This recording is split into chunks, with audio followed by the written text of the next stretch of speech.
and Tom O'Neill, rock and roll photographer and Steppenwolf album designer, share the stage to tell stories of their lasting careers that intersected many, many times. So ladies and gentlemen, please give a very warm welcome to John Kay and Tom O'Neill.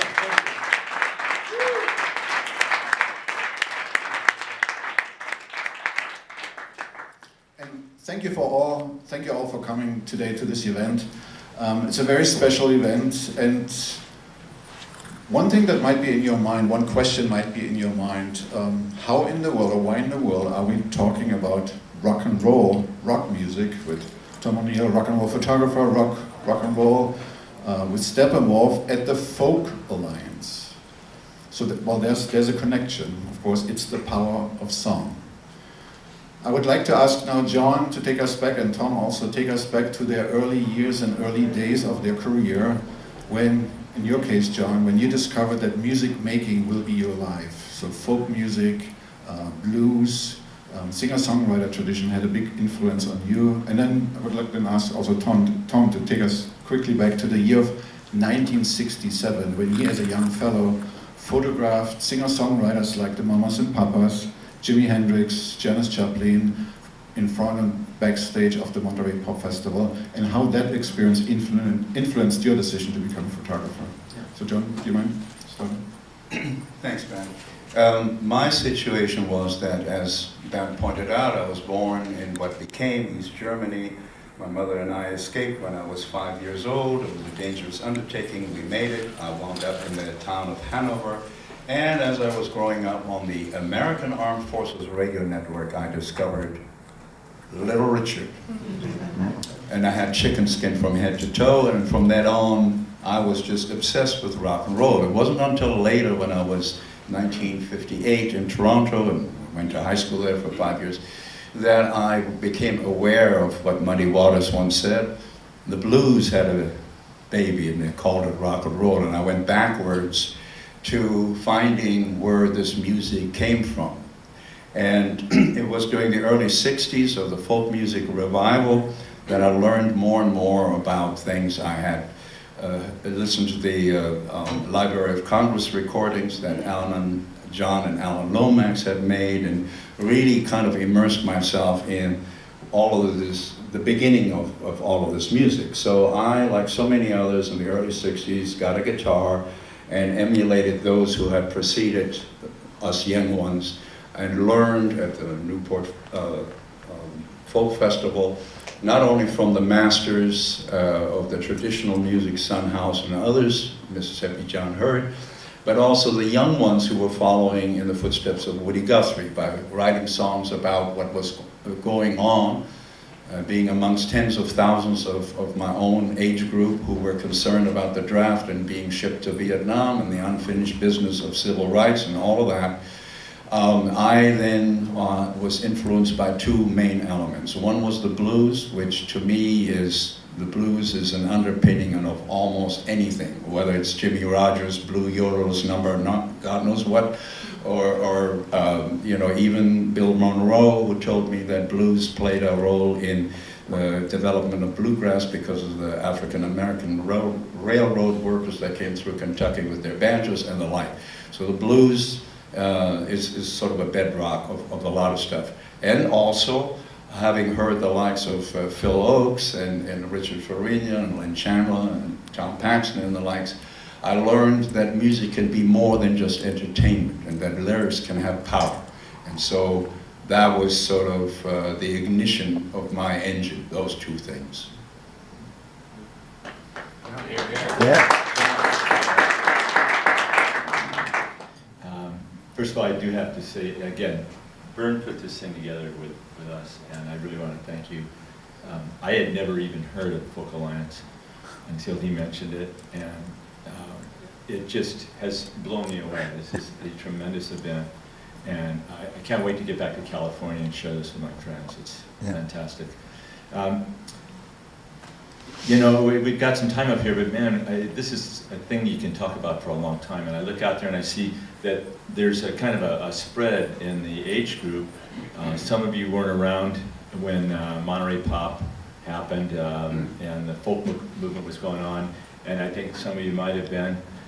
So you're either going to say, "Well, that's cool," or like, "Yeah, right on. That was the way it was." So hopefully, you know, and the whole thing is to keep it loose. And this is just kind of a fireside chat without the fire and all that. I mean, that's my attitude, and I see a lot of really wonderful faces out there. So hopefully, you'll get something out of this. People have asked me a number of times, "How did I get in this? How do you become a rock and roll photographer?" And you know, and in here, and I like John saying, you know, this is a Folk Alliance, it's a folk conference. But I truly, you know, I have to add too that I heard it today, Barbara, you know, music is music. And another wonderful phrase that I heard a few years ago in my hometown. I live in Carmel in California, and T-Bone Burnett was there in a very popular celebrity golf tournament. And I heard him say that music is the global diplomat. And that just resonated with me so much, because nothing could be more true. It's something so simple to say, but something at the same time so profound. So it's always been in my blood one way or another. And in the era of folk and folk music and the folk bands, I was drawn to groups like the Kingston Trio and Modern Folk Quartet, Chad Mitchell Trio, a number of those. Joan Baez, you know, absolutely just won my heart over, never knowing that we would be neighbors. She also grew up and lives in Carmel Valley, and I occasionally see her. But when the shift started to happen, and the Fillmore Auditorium started up in San Francisco, and that was about the only place in town where you could hear some of these new groups, and the San Francisco bands. Grateful Dead, Quicksilver Messenger Service, Paul Butterfield, you know, people like that, you know, even more on the blues side. To see this transition from a big acoustic guitar to an electric guitar, it was fantastic. And it came down to, you were talking about it earlier, you know, I guess it was Dylan at the Newport Folk Festival in '65 that, you know, he was the first one really to go electric. And in his film, you'll see it, I think it was Don't Look Back, he's freaking out when he's getting in the limo and driving away there. So what the hell happened? What was that all about? They boot him off stage. Can you imagine booing somebody off stage because he picks up an electric guitar? So, you know, I'm throwing out just a little bit of history there because I'm going to tie it in. David Crosby, who I met later on, was responsible, I think, for, in terms of the LA bands, maybe the California bands, to convince the Byrds that they should go electric. And up to that time, I mean, almost every band. I mean, Jerry Garcia was a picker, you know. And I mean, he was a folk musician. And the Buffalo Springfield, Stephen Stills, Neil Young, all those guys were folk musicians. So when they made that transition, you can imagine what happened, and it was an explosion. But their roots are still in folk, and many of their songs, you know, have that wonderful core of folk music, you know, and I mean, ballads and songs that were extremely melodic. You know, later on when you know, we talked about, Bernd mentioned Crosby, Stills, and Nash. I mean, I got to know those guys pretty well. And when you hear David Crosby sing Guinevere, that song's going to be around a long time. And Joni's songs. I mean, I'm going to jump around a little bit, but I know you've got to talk right after me real fast. But I just wanted to show, there is one nice moment I have with Joni Mitchell. I took the first pictures of her when she came to California. David Crosby had asked me to just get some publicity pictures of her. So I met them, David and Joni, and Joni's manager, in a house in Beverly Hills. And I had no idea who she was. And at that time, a woman with blonde hair and an acoustic guitar, a folk singer, they were fairly common, and there weren't too many up there. There's Judy Collins, and I mentioned Joan Baez. And here's this lovely woman, and she comes downstairs, and first thing she asked for is a Coca-Cola and a cigarette. And I thought, well, she's still smoking those. Yeah, poor thing. And I thought, oh, kind of weird. Okay, well, let's see what she has to offer. So we start talking, and as I said, she was absolutely delightful right off the bat. And her presence is beautiful. I don't know how many of you ever met her, but I hope you would agree that is certainly the case. So I said, well, what would we like to do? I just want to keep it loose and let it flow. And she says, well, would you like to hear my album? Okay. So we sit down in the living room. Joni's there in front of the fireplace. I'm here with my camera. I thought, cool. All right, here we go. Boom. Boom. Oh, this is good. Boom. And about the third song, I'm absolutely blown away. The tears are just starting to come down here. And we spent about 3 or 4 hours walking around the house, going outside, inside, and started a wonderful connection. I got some extraordinary photos, which I am quite proud of. But anyway, that's my connection, just a little bit. There were many more in the folk. As far as Monterey Pop, it was a launch pad for so many people. Certainly Jimi Hendrix and Janis Joplin. I myself was there as a fly on the wall. I had, just by serendipitous moments and some luck and some perseverance, I was able to get in touch with Lou Adler and John Phillips, who were the producers, and I got credentials, and I was able to roam around in the backstage and be right up front. And when Jimi Hendrix was burning his guitar, it was closer than from here to the door. I was on this side of the stage. Something I will never, ever forget. And if you've ever seen the film Monterey Pop, where he comes out and he starts out and without the 2 of the guys in there, and just he's like a tornado that hits the stage with the killing field, just so powerful. And then when Noel Redding and Mitch Mitchell kick in with the bass and drums, the stage exploded. And there I am with my camera. And you know what I did? I watched it. Photographers don't watch. They shoot. It was so powerful that you almost couldn't shoot. It was just like... I got a few shots, but I regret I didn't get many. I thought, well, when the whole set was over and everything, I said, well, I'm going to photograph this guy again. And when he burns his guitar again, I'll be there. Because when he was burning his guitar, I mean, he was like, what? Don't do that. Don't do that.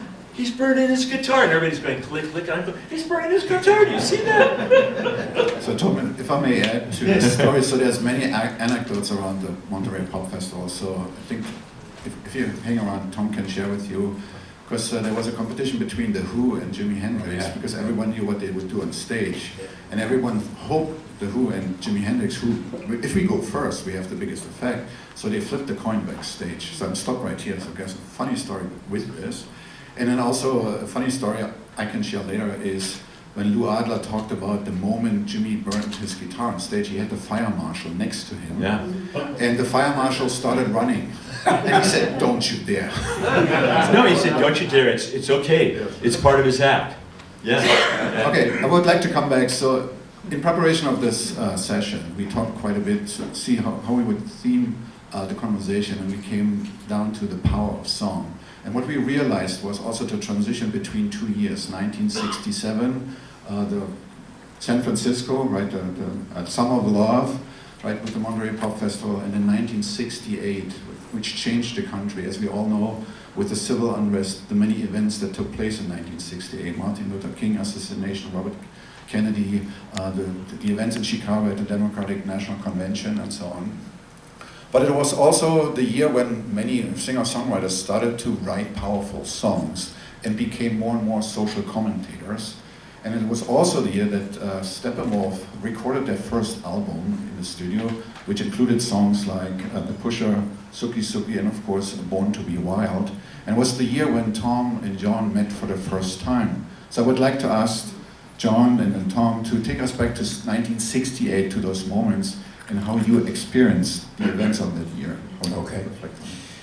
Well, Bernd is quite right. It was the year that Tom and Steppenwolf met, because we had, the band Steppenwolf, we had managed, through various reasons, we wound up in this little studio in the valley that was built by these 2 guys who owned it, and they were great. And after 4 days, we walked out with an album that was finished and mixed, and it cost $9,000.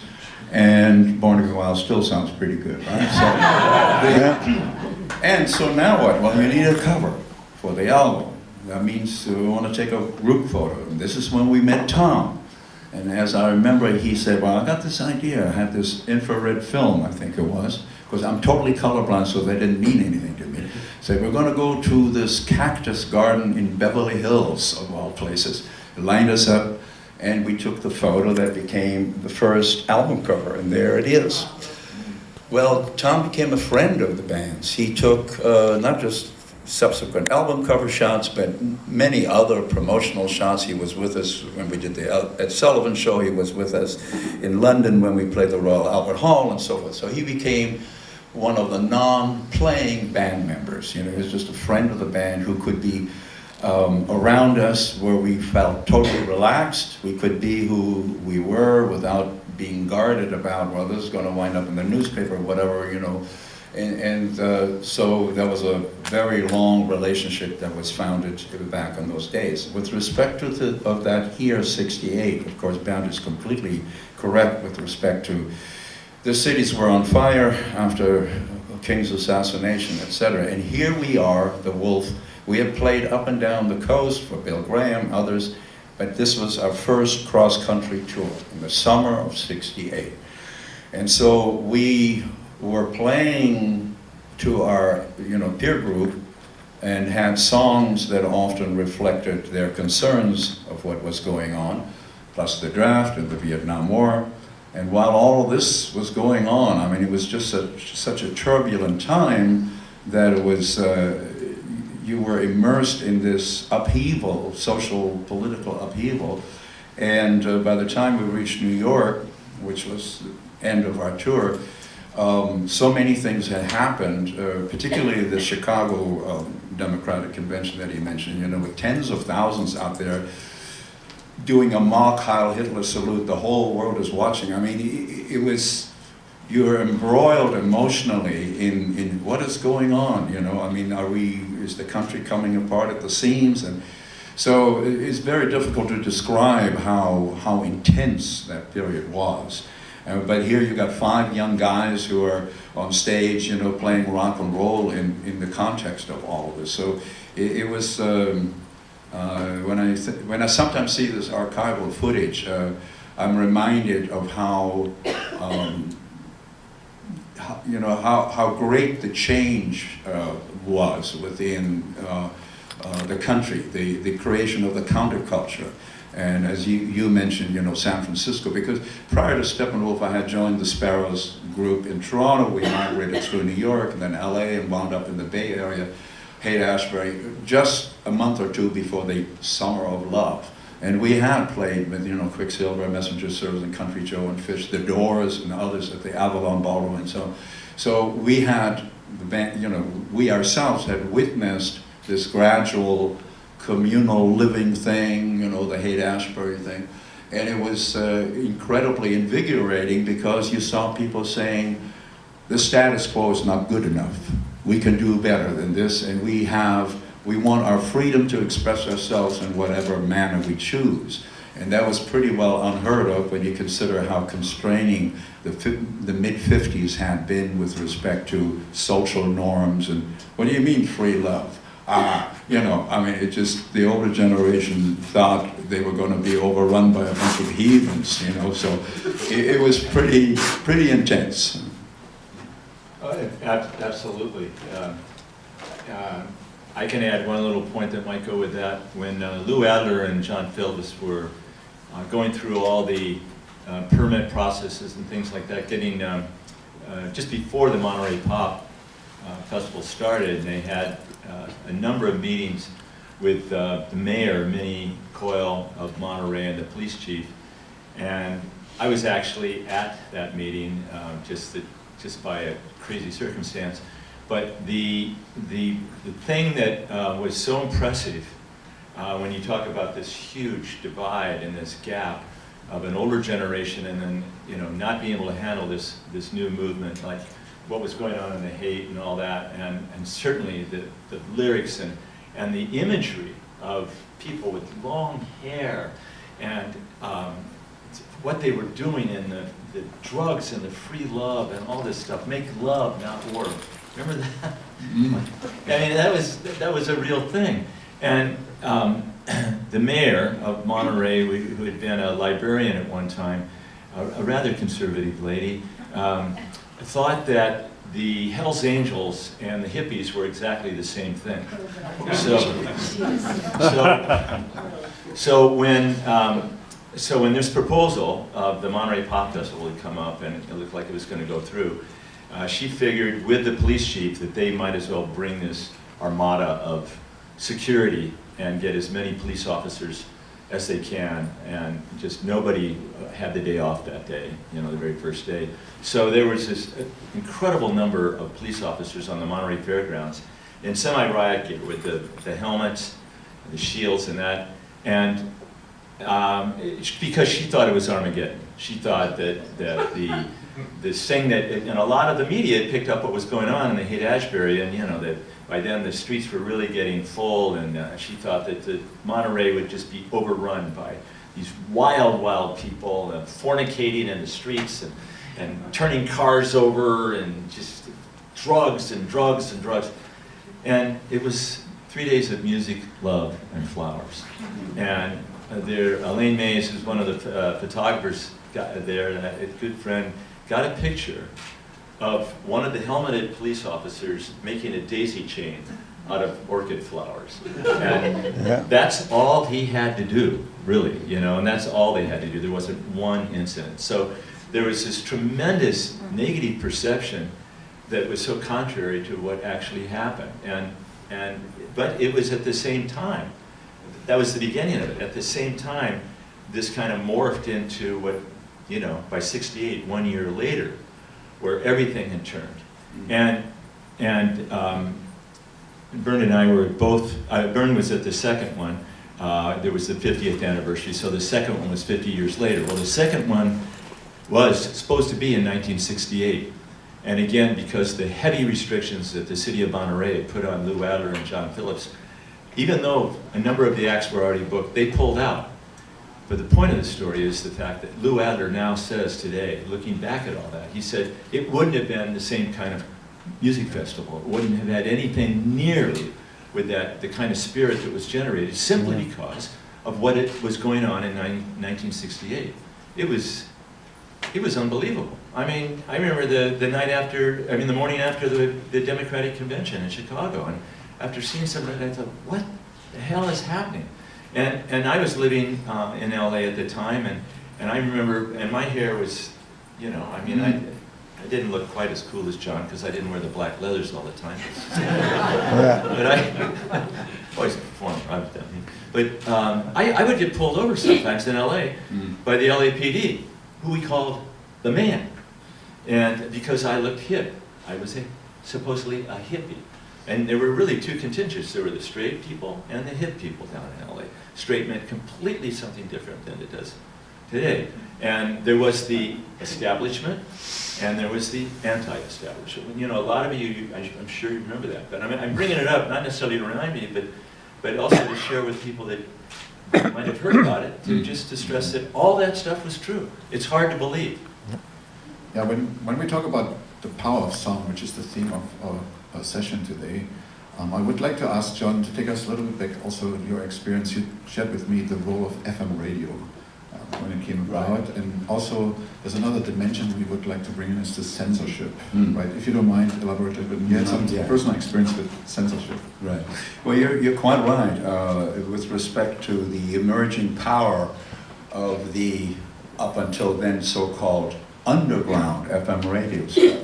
You know, in years before that, FM was like, well, there's one or two classical music stations. It's just an abandoned frequency. Nothing else is going on there. And when our first album was released in January of '68, we found that, oh, there's this little radio station in the basement of a church in Pasadena playing the whole album, both sides, all the time. And that spread across the country, and by June of that year, our album was in the top 5 before we had a hit single. because of underground radio. And they had the freedom to play what they wanted. Why? Because they didn't have Pepsi-Cola and Chevrolet buying ad time. It was a little, bell-bottom jeans store down the road that, in the head shop, and they bought a little bit of airtime to advertise their stuff. So they were flying off the radar screen.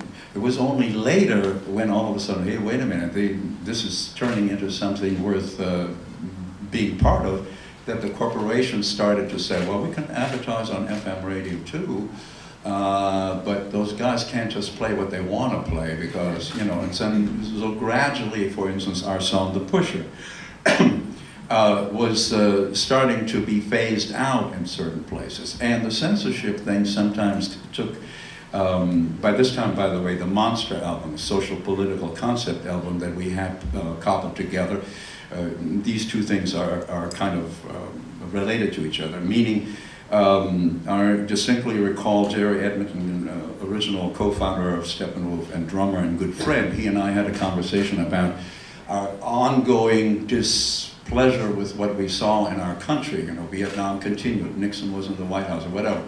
And we said, we have on certain previous album, occasionally had a song that had a point of view about something. The next album, let's just get it off our chest and do the whole album about, this and that. So that album came out, Monster. It was very popular on the college campuses. You remember Kent State shooting and all these other things. And so, move forward, we're flying into Winston-Salem. The Monster album's been out a bit. And we're met at the airport by the mayor, the police chief, and for reasons I still fail to grasp to this day, the fire marshal. And, they said, and they were very friendly. There was no attitude, no animosity. And they said, well, here's the situation. We have a Baptist preacher running for office. You guys are playing the War Memorial Arena, whatever, and he's taken great exception to some of your songs and the lyrics in the songs, particularly Monster, and rattled off a couple. Don't Step on the Grass, Sam was another favorite, and so on. And you can't play those songs. They got a menu of songs we're not to play. Well, of course, they'll say, well, wait a minute, this is not going to fly. If we don't get to play what we came to play, then we're going to cancel. But however, our PR person is just drooling hearing this because, the whole town, you guys are going to get a black eye. This is silly, So anyway, back and forth, came down to this. Well, okay, well, you can play what you want. But the Pusher has these words, God damn, in him. And said, well, hang on for a moment. There was a Baptist publication recently said, that is not to be taken the wrong way. It is used in the biblical sense. May God damn the pusher for the harm he does. No, they didn't fly. Okay. So let's have an understanding here. Those are the two words, right? They're not to be sung. Yes, we'll have a cop on stage behind you. You sing that. We'll cut the show, off to jail. Okay, all right, that's the agreement. So we go, 6,000 people sold out. Play the show, they love the show. Now here comes the Pusher. I go out there and I said, tonight we had a choice. We could have canceled the show, make all of us very disappointed. So instead of that, we promised something, which is not to sing two certain words in the Pusher. However, we made no such promise on your behalf. So every time those two words come in, 6,000 people at the top of their lungs. There were a lot of red faces backstage, but we did not go to jail. We went back to the hotel. So that was a way to get around censorship. And then jumping back to the first album, I was amazed when I heard this story. I put this up. It's hard to tell who's the record executive and which one are the ones in the band. I'll help you. Jay Lasker, CEO of ABC Dunhill Records, and then John, and then Bernd Haber, but the VP. But anyway, this is one of the awards times, and I was always running down there. I did this quite a bit with these guys. But tell them, the migration or how Born to Be Wild came up. Tell them how. Yeah, sure. This is an amazing story. I'll step back a little bit before that because Jay Lasker, and I always got along with him. He's old school and a heavy-set guy, cigar chomping. Before we even got a deal, we had cut some demos and we're having a meeting with this man. We're a bunch of guys, we don't have any money, half of our gear's in the hawk shop, so no money for a lawyer or a manager, and I'm sitting there with Gabriel, who became our record producer, and there's Jay. He's listened to the demos, and he's, John, the demos, I'm not sure. But, my 16-year-old daughter likes them, and maybe her ears are better than mine, so we're going to take a chance with you guys. So, I mean, they didn't know anything with long hair. Let's sign it and see if we get lucky.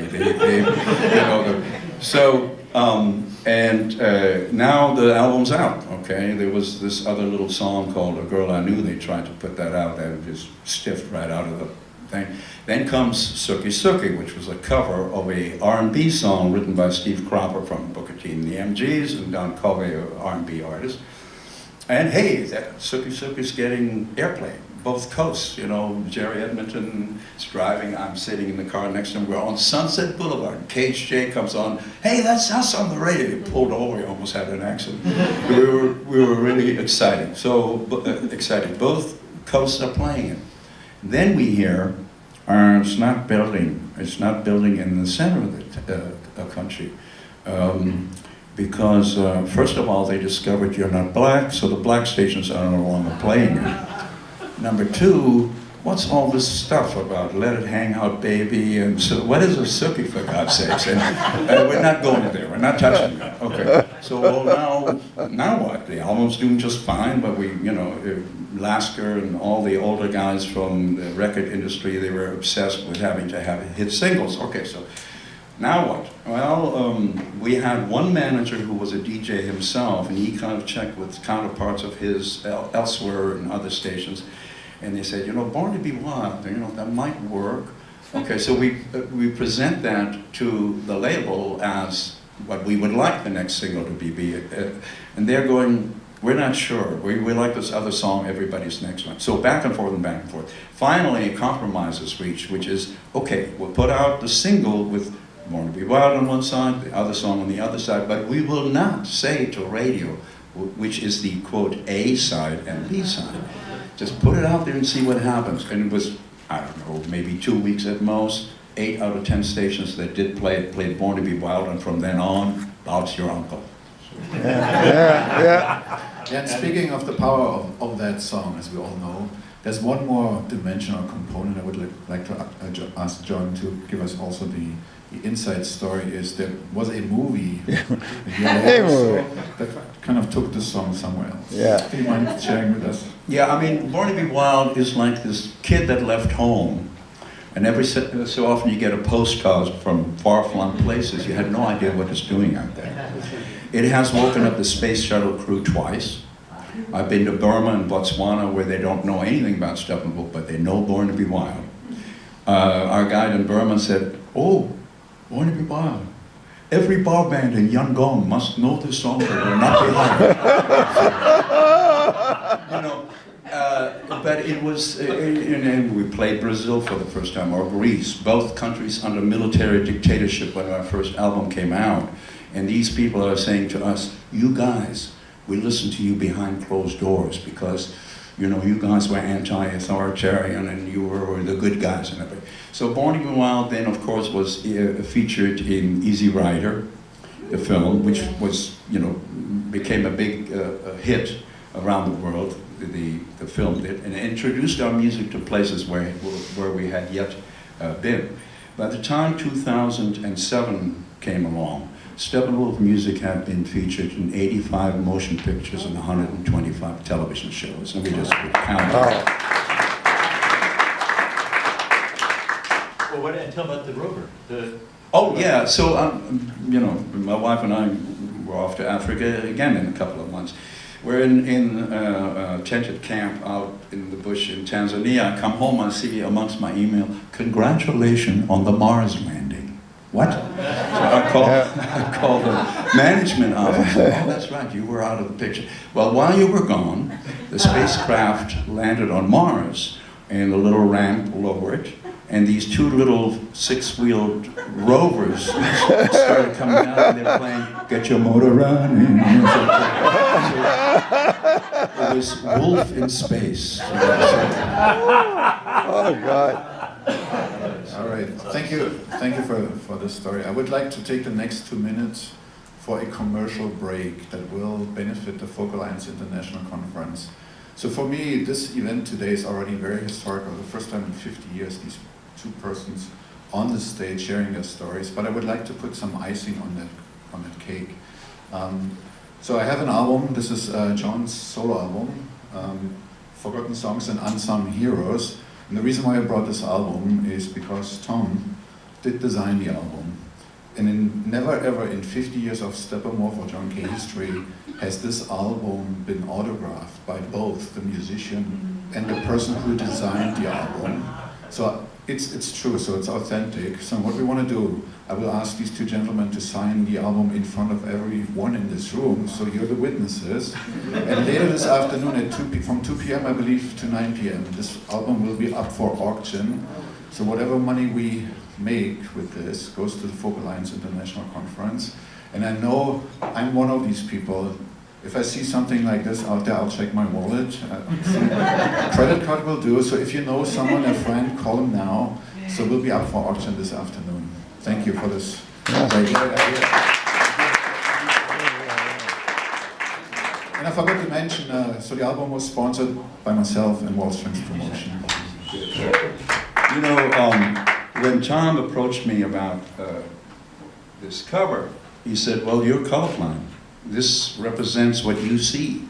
And he was absolutely right. And then, of course, the label said, yeah, but the rest of the world sees color. Oh, yeah. And the other thing is that it's something that was definitely something that I wanted to show is that John, for the most part, had to wear sunglasses because his sensitivity to light, and certainly on stage. And there were times where people would ask me, and they said, why does John Kay, what's the attitude thing with the sunglasses and all that? I said, well, he's sight impaired. He sees, but he doesn't see that great. And his eyes are very sensitive to the light. And there were times where I would see John, he'd take his, when we would be in the studio or something like that, and he wouldn't wear his glasses. So I chose the back cover as an opportunity to show, you have beautiful eyes, John. Well, he's a good-looking guy. His eyes, he doesn't get a chance really to share with that many just because of his condition. And so the album had an intimacy to it. This was a big deal. When a member of a band, even if they're just the leader of the band, when they go solo, that's a big deal. So I scrutinized a lot of things. I can remember the typeface here is called Americana.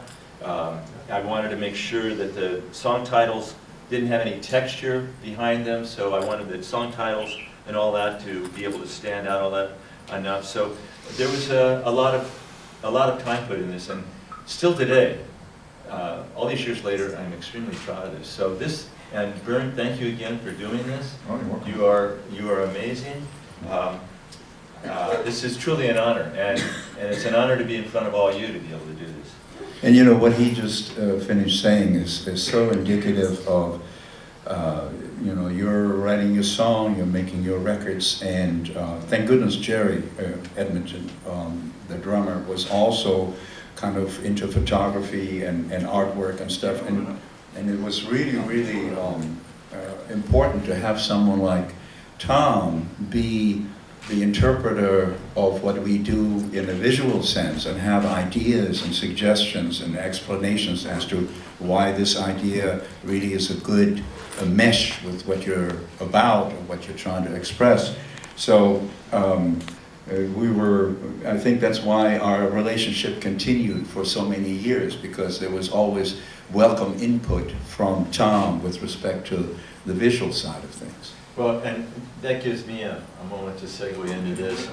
Oh, yeah. By the way, Bernd and John and I, we've talked about this for several months, and I give a keynote talk that's scripted off the slides from the backstories of the album covers.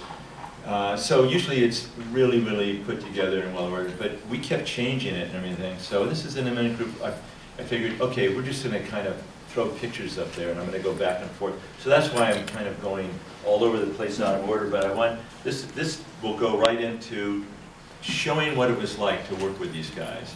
And I did a number of albums for different bands and solo artists and all that, but never did I ever have the opportunities that I did with these guys. And John keeps referring to Jerry Edmonton, the drummer, whose brother wrote Born to Be Wild, by the way. Oh. Wow. Jerry would, to me, I would say, in all due respect to the other guys in the band, but Jerry and John were really the core of the band. And John was always coming up with some really fun ideas, but Jerry was the one that gave me, he said, take it as far as you want. And so the Steppenwolf album, the 7 album, the 2 rings they're really a mirrored image of a skull ring that Jerry wore. He had this collection of incredible designs of different types of skulls, from everything from pipes that were skulls, from rings to all kinds of jewelry to paintings, and he was obsessed with this particular image, even skullduggery, which came out later on. And so he says he wanted them on the cover. So I photographed him with a 4x5, and the reason I'm pointing this out, there was no Photoshop. This was all done analog, by hand. And so I photographed I wanted extreme detail, so I photographed the rings with a large format camera. This shot was taken at a housing development in Hollywood called Mount Olympus, and the sky was from Arizona, and the sunset taken years before, and then this was on travels in Norway. So it had all these different images, from some significant and some just put in there for a visual effect. But the thing is, in order to do that, just shows you today how easy it is with a series of mouse clicks. I had to take the pictures and cut them out with a razor knife, and then I took the back side of each photo and I sanded the paper off along the edges so that all I had was left with emulsion. These are, it was a different type of print called a dye transfer, so the emulsion held together very well. So I had this very thin layer of emulsion for about maybe an 1/8 of an inch all the way around the edge of the photo, and then when I put a very, very diluted glue, rubber cement on that to lay them down, when it was all glued down on top of each other, there was no shadow, there was no edge, so there would never be a shadow when it being reproduced. So that was something I'm extremely proud of, and this album has been highlighted in a number of best of album cover books as something very representative of that time. And in fact, Ed Ruscha, who's a pop artist, pulled this one album out of so many and highlighted it as the type of album art that was exciting and definitive of that time in the late 60s, early 70s. I mean, it was, for me, as a photographer and as a painting major, there was nothing more exciting to be working as a photographer and as an album designer, because the medium, that was it, you know? I mean, this 12-inch format, that was very exciting. And you could either do that or maybe go into making music videos. Well, guess what? They didn't have them. There weren't videos. And I did make several, they were called song films, and I made them for Steppenwolf, and the only place you could really air them were on shows that had teeny boppers out in the audience, and they would occasionally show a film, or the Smothers Brothers show, something like that, which they did. But this one I get a kick out of. Again, this is the freedom they gave me. That's the background is the yellow plate from the front cover, and then this is John on the edge. I'm down in his swimming pool, and there he is standing long and tall and very cool. This is a photo of the band while they were being photographed in a press conference meeting or a photo op in front of the Royal Albert Hall. And I was standing off to the side I thought it was kind of cool, about 30, 40 photographers, you know, all gathered to photograph, and so I was the voyeur, but I ended up using this. And then Goldie, the keyboardist right there, is over there, and he's leaning up against a big rock at Stonehenge, and he's taking a picture of his wife. Because when I was with the band when they played the Bath Music Festival, and on the way from London, we stopped off at Stonehenge. Right. And it was at a time when, oh, cool, look, Stonehenge, let's get out. You just walk up to it. These monstrous rocks. It's really, really kind of neat. So that's from Stonehenge. The brick road I photographed in Bulgaria. And so again, it was this collage done the same way. And it all points out the freedom that they gave me. This is something, this was probably about as over the top, because this is Jerry Edmonton at his best. That's Jerry's. Yeah, this is up at John's house, right? Yeah. And Jerry happened to have a Barbie doll, which he dismembered, and he happened to have in his car. And he had some of the mechanical little walking teeth. And so we started playing around like this. And he says, you know that thing when people are by the Leaning Tower of Pisa and they put their hand up and it makes it look like they're holding it, you know, that optical illusion thing? And I go, yeah. He says, why don't we do something like that? I had never taken a picture like that. And I thought, well, let's see, it must be depth of field and all this kind of crazy stuff. So this is that big. And I put it on we found a 2x4 and rested on it. Anyway, this became an album insert. And there it is, looking very real. But, you know, I mean, I had people come up to me and say, well, you guys were doing a lot of drugs or something. No. It's just that wonderful experience of going into yourself and letting the creativity flow. And, you know, I can't thank enough, John, you, and certainly Jerry, for giving me the opportunity, you know, because it was a fantastic experience. Thank you, Tom, for sharing. So at the end of the session, we'll have also some time for questions and answers, but there might be one question in your mind. Everyone will ask, and I'm sure John is just sick of the question, how did he end up with the name Steppenwolf? So some of you may know there's this German author, Hermann Hesse, who wrote this book in 1927, I believe.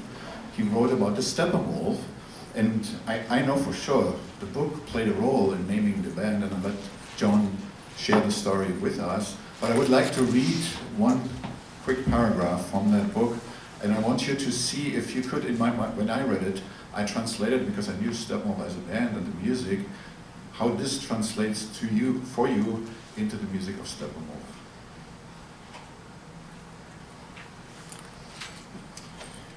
He gave, at the very first glance, the impression of a significant, an uncommon and unusually gifted man. His face was intellectual, and the abnormally delicate and mobile play of his features reflected a soul of extremely emotional and unusually delicate sensibility. When one spoke to him, and he, as was not always the case, dropped conventionalities and said personal and individual things that came out of his own alien world, then a man like myself came under the spell on the spot. He had thought more than other men, and in matters of the intellect, he had the calm objectivity, that certainty of thought and knowledge, such as only really intellectual men have, who have no axe to grind, who never wish to shine, or to talk others down, or to appear always in the right. Pretty cool. Yeah, it is ironic that I never read the book until the band had already had a couple of albums under its belt. And as usual, you know, we would have rehearsals, and what are we going to call the band? Oh, well, there were silly suggestions, unmentionable suggestions, and so then Gabriel Meckler, who became our record producer, he had read it. The irony is, people afterwards thought, well, you know, John was born in Germany. This is a German author, the single most read around the world German author. And so there's the connection. No, Gabriel was born and raised in Israel. And he read the book at a time when it was very popular, not only this book, but other Hermann Hesse books on the college campuses. And so he said, well, what about this? I like the way this word looks. You guys are a bunch of animals anyway. You know. Anyway, so he said, well, it works. It's better than the strawberry alarm clock. That's perfect. Yeah. Strawberry. So, you know, and so later I kind of read this, and the idea of this person the Steppenwolf, who's taken, you know, he's a human being that is similar to a Steppenwolf. Well, what is a Steppenwolf? In German, it's a wolf of the steppes, a lone wolf. And this man is torn between the comforts of the bourgeoisie society and at the same time knowing that there's more to life than that. The search for some, you know, some meaning in life, something deeper than just mere existence, and a constant struggle back and forth, the two opposing things pulling at him, and never really being totally comfortable in either camp, because it's only partial to what makes up him as a whole. Thank you, John. John, you want to quickly share the story about the image of the wolf to add? Yeah, this has become, that's still one of the logos, I mean, even all the way up to the last. To this very day, branding. Yeah, branding, yeah. No, this came from the live album, and I'm proud to say I not only designed it, and again, it was Jerry's idea. He says, can we throw a moon in there? And I thought, oh, Wolf Hall the moon. Yeah, that's kind of cool. So thanks to NASA, we used that right there, and so that's kind of cool. You got to use a NASA photo, and then they used your song. Yeah, cool. It all works out. And then I made the lettering by hand and all that. But the way this came about is, I'm going to back up real fast here. This is what the original live album looked like, and it was the first go around. And the good part of the band was, I think they were out of the country. You guys were taking a break, and when John came in, he said, listen, we're going to do a live album and all that, and he had, and correct me if I'm wrong, but you had a jacket like this. Yeah. And you gave me the jacket, and we kind of, I gave it to a leather guy, or the same person made the jacket, but anyway, we had it reproduced in a way, and then I put and this was John's idea, to take the studs and make it into Steppenwolf, and then we put a border around it. And I thought, yeah, this is kind of cool. And so, however, it didn't quite fly with the band, and what I got, and it was directed totally at me. You know, I mean, I got this heavy. They came back and they said, what the hell is going on here? Well, John and I did a little project together. What's going on? What do you mean, what's going on? No. Tom, this is a live album. Go take pictures of a real wolf and do it now. Okay, so this is at a cool time when they had these things called the yellow pages, and I, you know, literally where you could walk with your little fingers, just like the ad said. And I found a guy in the San Fernando Valley that rented this wolf out to for movies, and to directors and all that. And so this is Aquila, the wolf, and I got there thinking, well, this will be fine, and thinking, well, he's a trainer, the wolf is on movie sets, the wolf, I can go up to the wolf and take, you know, close-up pictures. And he said to me right away, when I asked him, I said, I can get inside the pen, right? And it was a penned-off area about this big. And so he said, that wouldn't be a good idea. And I had long hair and a beard at the time, and he said, Aquila just got back from France, and there was an actor there on the set that really mistreated him. And he doesn't like guys with long hair and beards. And you look just like that guy. In fact, he could take your arm off in one bite. That doesn't sound real good when you want to get up close to somebody. Something like that. So I was able to keep my distance, and I mean, a wolf is basically, that's where he's a big dog. And he's scratching and sniffing and kind of laying down, and then all of a sudden he sees a little ground squirrel, and he starts getting down and doing this slinky stalking thing. And I'm like, ah, great, there's my shot. He's very menacing. This is wonderful. And so I go back to the band. I have 4 proof sheets of black and whites, and it's 2 o'clock in the morning. They're grumpy. John wasn't, but some of the others. And I show them all these, and they go, "What the hell is this?" They go, "What do you mean? Where's the wolf? Being really a crazy wild wolf." There he is. He's stalking. He's doing his wolf thing. You know, he's menacing. No. We want the wolf coming right at you, right at your throat, just like that. Really. And all I could remember is that trainer saying, "One bite, I'll take your arm off," just like that. And I said, "Okay, you want the wolf coming right at me. All right, I'll get you, wolf, coming right at you." So Jerry had a wolf rug. In fact, so I took that wolf rug over to my studio. This was menacing. I had a little cockapoo at the time, a little mid-sized cockapoo. That dog would not look at this thing. It was so petrified. I'd say, "Come here. Hush, look at it." So I said, "Okay, I guess it is pretty good." So there is a head of a wolf, basically a stuffed wolf, shot in my studio in Santa Monica, which became the Steppenwolf live album. So we have a dead wolf on a live album. It's a little bit of a contradiction. Please don't tell anybody the real deal. And it became that, and then it became other things. There are record companies all over the world that get images, and they make bootleg albums and all that, and so they took advantage of somebody that was far away. And there's even images like this, and they've dropped John Kay singing right here. There are so many albums of Steppenwolf. I did 9 albums for them. I've counted at least 45 different Steppenwolf albums made from images that I had taken of the band. Right. And it's pretty amazing. So anyway, that's a story that I'd love to tell. One last thing, available online. And I can, if anybody wants a business card, I'd be happy to give it to you with my email on it. Or if you just go to TGO Photography, my initials. If you Google Tom O'Neill, a whole bunch of other images are going to come up. If you Google Tom Gundelfinger, you're going to see all my rock and roll stuff. I'm basically 2 personalities, and I'm talking to you today as Tom Gundelfinger. I was born with that name.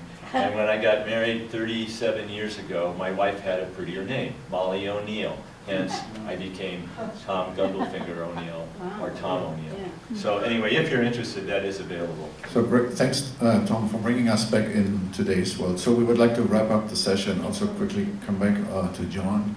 Because Steppenwolf as a band presented their final concert last year in October in Kansas, in Baxter Springs. And I had the honor to be there. It was my first and last concert with Steppenwolf.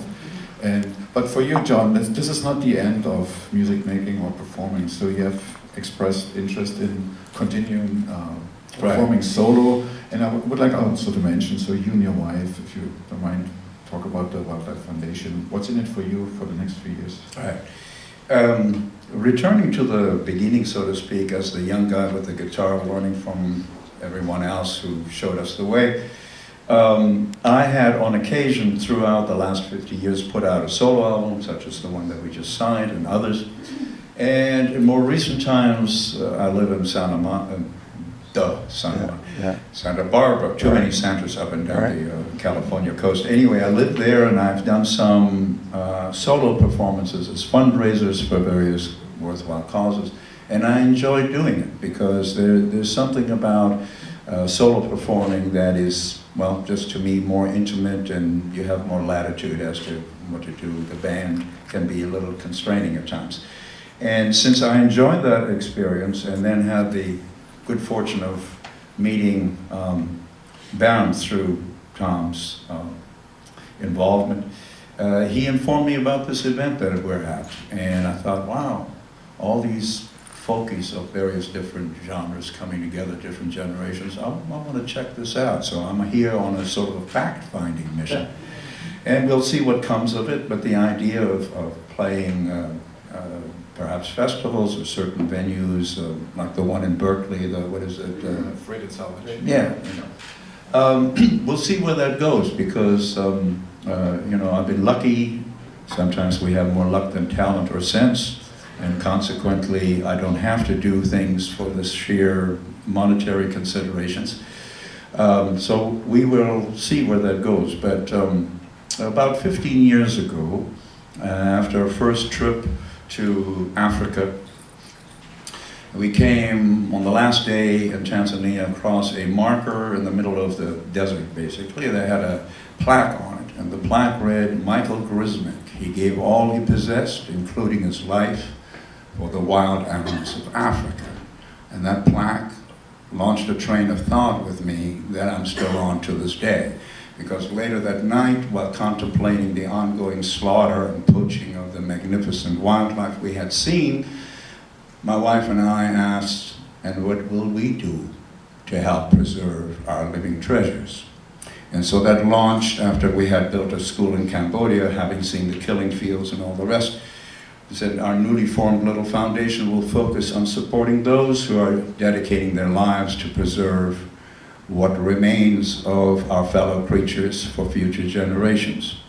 And so gradually we became more and more involved with people who inspired us. We now support 17 different NGOs in East Africa, Burma, and other places. And then when, as Bernd pointed out, Steppenwolf, after 50 years, after his first album came out, I said, well, guys, it's long enough. And consequently, I now have more time on my hands to devote to other things. So what I'm now doing is, in fact, it's already completed, and I've done a trial balloon with this thing once. I'm flying off to the University of Alabama next week to do something related to this. If you were to pick up your newspaper and there's a little ad in there, it would say, Born to be Wild, from rock star to wildlife advocate, John K.F. Steppenwolf and his journey of transformation. And it is basically like an hour-long TED Talk, doing what Tom has been doing here, where I tell my story, the history of the band's story, and also how gradually over time, through various, there's like 32 video clips, 100 and something other slides. My wife is a wonderful photographer, particularly wildlife. We explain how through our various trips and meeting other people and entities, we've become the people that we are now that are focused, on this particular pursuit. And then after, like this presentation, short Q&A, I may do like 35 minutes of solo acoustic stuff. Some songs within that will illustrate what has been already shown. And so we're going to do this sort of thing at performing arts centers and university campuses. And it's a twofold objective. One is to, because what we have found is, in the recent years, we would meet with people who are well educated, informed, engaged in the here and now. And if we tell them that in the last 3 years over 100,000 elephants have been killed for their ivory, and that at this rate wild elephants will soon be extinct, a lot of them would say, well, that's totally outside my bubble. I have no idea this is that bad. Now, isn't somebody doing something about that? And that's when we tell them that for 15 years we've been supporting the boots on the ground and these people.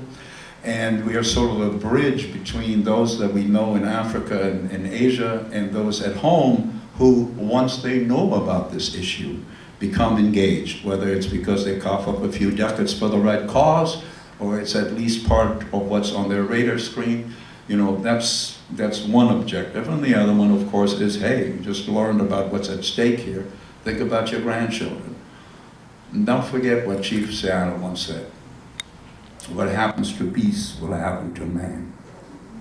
All things are connected.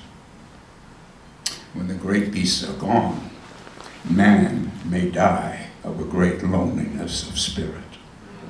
Yeah.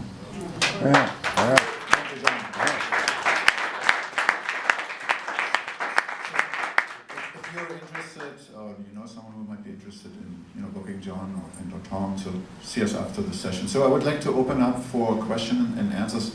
Daniel, I'm not sure if we need the microphone. We'll see. We have a mic. If you would like to ask a question for a few more minutes.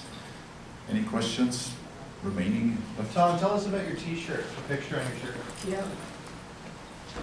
Oh, yeah. This is from the Monterey Pop Festival, and I got approached 2 years ago by a guy that just really has always been drawn to that era of the music, and he's got it's called Z Supply.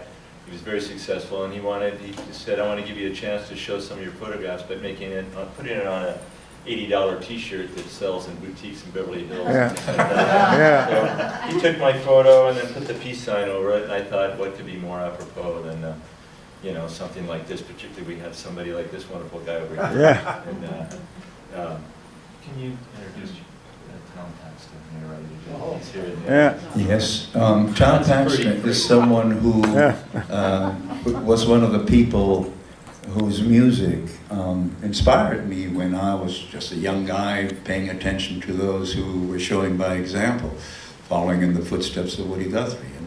And I remember, I could picture the album actually, the Tom Paxton album, Rambling Boy and all those things.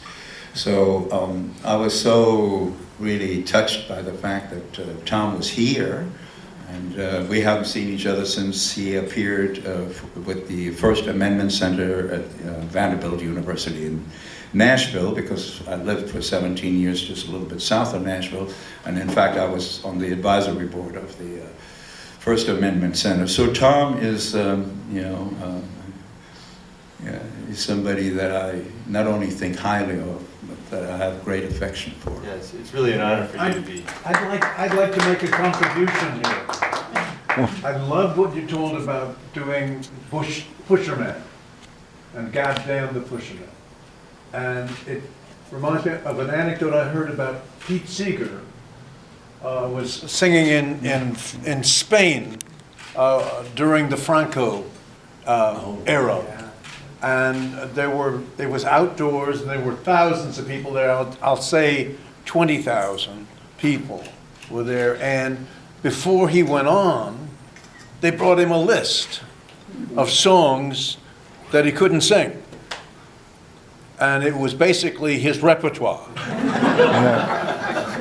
And so Pete, being Pete, went on and he told the audience that I've just been told that I cannot sing the following song, these songs. He says, but nobody said that you couldn't sing them.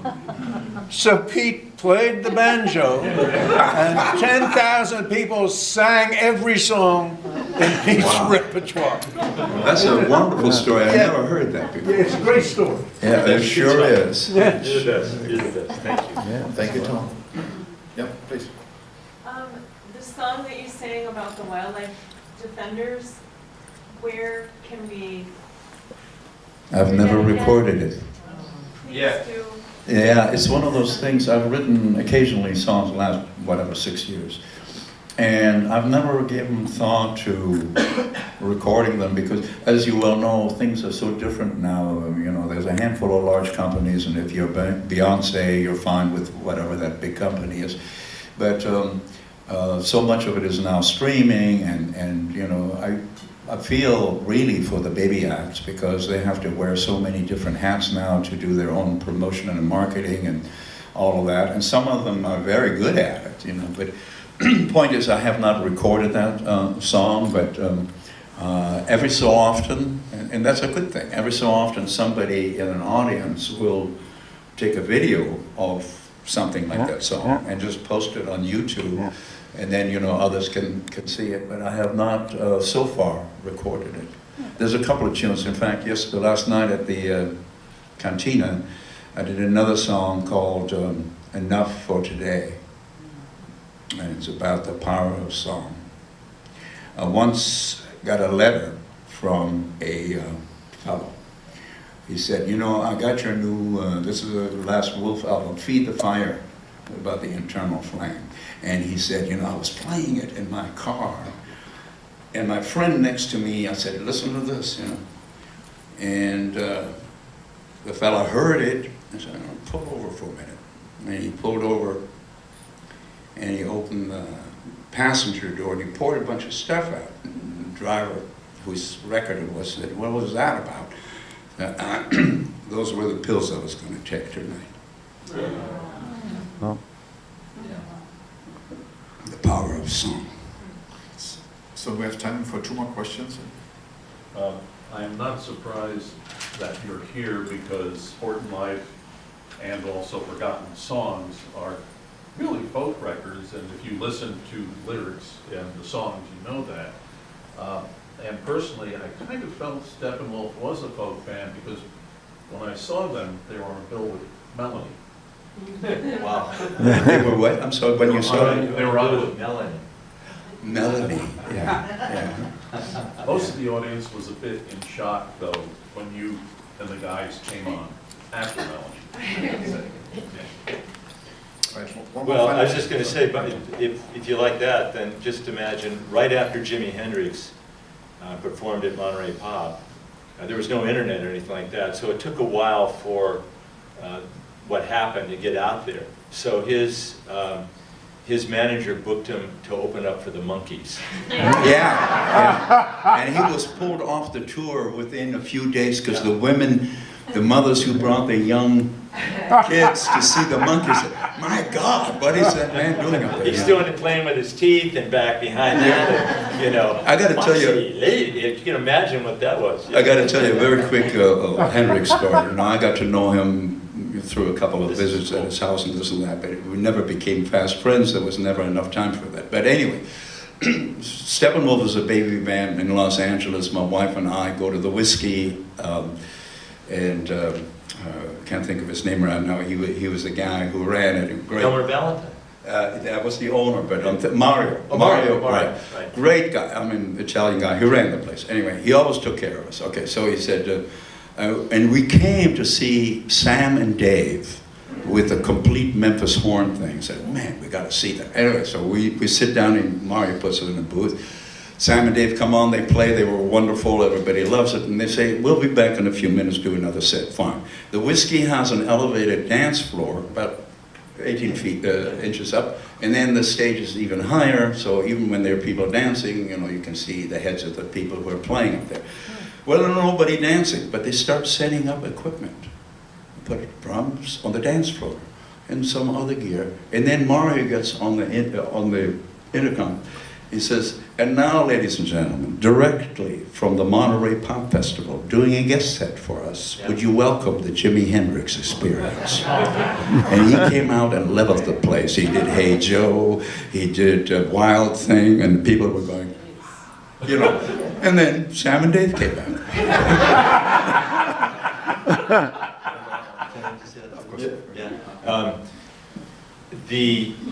Probably one of the most famous, I would probably be at the top, rock and roll photos is the shot of Jimmy burning his guitar at Monterey Pop.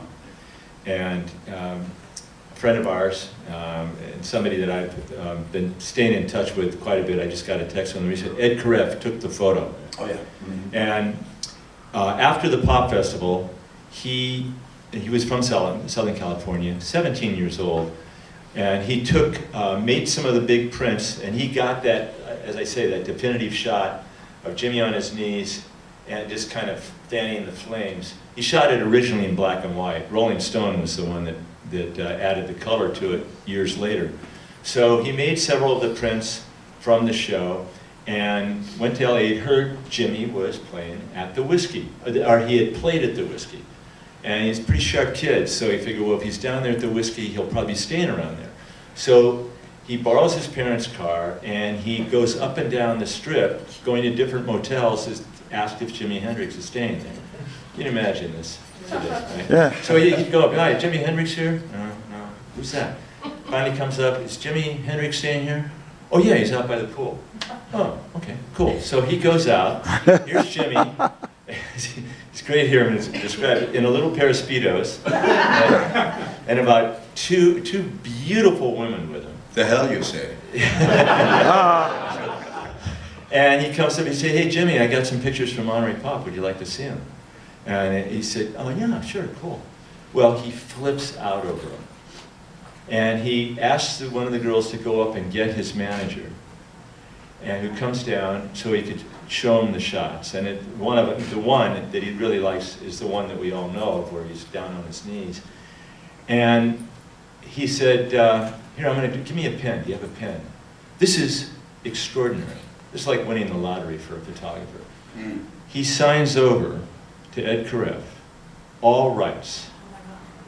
So he's basically giving this image of him, which he owns half of. If I take a picture of anybody in this room, we have a deal right off the bat. I can't legally go out and make money with that picture unless you sign off, or if I do make money, I got to give you half of what I make. You know. So here's Jimmy signing off something that would become one of the most famous pictures in rock and roll history, and he ended up getting it. So, and it wasn't until 20 years later that Rolling Stone approached him for it, and they hand-colored it. He really doesn't sell a photo, but how he makes his money on the photo is he sues people that use it without his permission. As He's well made as a he lot should. more money that way. But the beauty of that photo, I mean, the unusual thing that people don't realize, and even Ed himself, he stayed with me a couple of years ago, and we're talking about it. And I said, what makes it so amazing is that, because there were other people that got the shot of Jimmy burning his guitar. But first of all, I have to say the stage there at the fairgrounds, and it's still built this way, is this high. It's about 7 feet. So when you take a picture of somebody that's up, and you're right up in front, you get this extreme angle, and I call it the nostril shot. Right. And it's as though I'm gonna, you know, Tom, you wanted a picture? Sure. And I get down on the floor and I shoot up at you. It'd be insane. But that's the way, you know, that's really about the only angle you could get. And I actually was in the very spot, the very first day of the pop festival, where Ed was, and Country Joe and the Fish was on, I'll never forget. A couple of the shots are in the book. And I was shooting away. Well, I'm a graphic artist, that's my background at school, painter. I thought, this is a terrible angle. I'm going to choose an angle over here, which is better. It's a lower, it's not so extreme, and I'll get a much more natural point of view. So, biggest mistake I ever made in my photograph. So I picked this spot, and by Sunday night, everybody had their spot. There were, the photo pit was just packed. And so when Jimmy came out, my first intention normally would have been, well, I got to get out there. I couldn't move. So I was stuck in this spot. So here's the stage this high. And I'm trying to focus on Jimmy, and he's about from here to where Dave is over there. You know, that's not too far. But the stage is here. So I'm doing this, and there's no way you can take the camera and do what we do today, like with an iPhone or anything like that. So I was terrible at math, but I couldn't believe I came up with this idea. I looked at Jimmy over there and I said, okay, he's about that far. I picked somebody out in the audience about the same distance. I focused on them. Common logic, you know. And I put the camera up here and I just started shooting. Well, it's film, and I didn't have any money, I counted images, and so I figured, okay, I got enough. Well, I took about 12 shots. 11 of them are totally black, into the night, and one is this shot right here. Wow. So basically, it was pretty hard. So, like I said, for the most part, you know, he was spellbound. I mean, I was just constantly in awe. I mean, everybody was sitting there like, oh my God, I've never seen him like this. So when he started to burn his guitar, I got up on a chair. Somebody had shoved a chair by me. Now the place was going crazy when he's doing this. So there was a woman here who happened to be with Lou Adler, who was Joe Gibson, his girlfriend, and being a gentleman, she and I looked at the chair and I gave it to her, and then she said, well, here, we can share it. So I took this much of the chair, enough for my left foot, and I'm right up against the right side of the right side of the stage, and I leaned in with my right arm to support myself so I wouldn't fall into it. Well, I'm right-handed, and most cameras are designed for right-handed shooting. So I'm trying to do this, and and hang on, and this is why I ended up watching it, because had I been able to photograph with my left hand, and I saw one person look over at me and go, what? I said, no, yeah. So I put it down, and that's when I just watched. But it was pure pandemonium. I mean, no Redding's ice stand was right here, that was in the way, and I mean, for him to do this, it was a shock to begin with. And I have to say, too, you can probably see it in the film, it was one of the most beautiful, seamless movements I had ever seen. It was as though he had choreographed it. The way he slid the guitar down and came down on his knees and takes the can of Ronson lighter fluid that he had just bought, that Chaz Chandler, his manager, had just bought an hour before at a drugstore down the street, and he takes it out and sprinkles it over there, and then with one match, he goes, boom, like that. You ever tried to light a barbecue? Yeah. Well, 2 weeks before, in London, he was performing with The Who. That's how they fought, because they both knew what they could do. And Jimmy was well aware that Peter Townsend had this thing where he smashed his guitar. So that time, he tried to light his guitar on stage, and it didn't go so well.